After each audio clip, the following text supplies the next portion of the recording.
আমার হাতে যে প্রথম অঙ্কটি আছে 1 থেকে 100 পর্যন্ত সংখ্যা সমূহের যোগফল কত। অর্থাৎ এখানে পদ সংখ্যা আমাদের কি n সমান যে n এর মান আমাদের দেওয়া আছে 100 পর্যন্ত।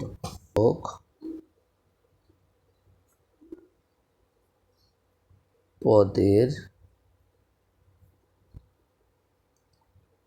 সমষ্টি সমান আমরা জানি n ইন্টু n প্লাস 1, বা আমরা যেহেতু বাংলায় করতেছি আমরা 1 দিয়েছি, ভাগ কত 2। এই সূত্রটা অ্যাপ্লাই করলে আমাদের কি এর অ্যান্সার বের হয়ে যাবে। সমান দেব আমরা এখানটা কি দেখাইছি যে n সংখ্যক মান এখানটা আমাদের কত 100, অর্থাৎ 100 ইন্টু 100 প্লাস 1 ডিভাইডেড 2।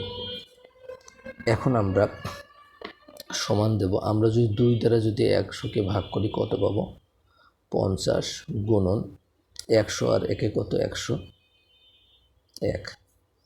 এখন যদি আমরা গুণন করি এই শূন্যটা আমরা আগে লিখে দিই, 5কে 5, 5 শূন্য শূন্য, 5কে 5, তাহলে 5050 আমাদের গণ অঙ্কে আছে। আমরা তাহলে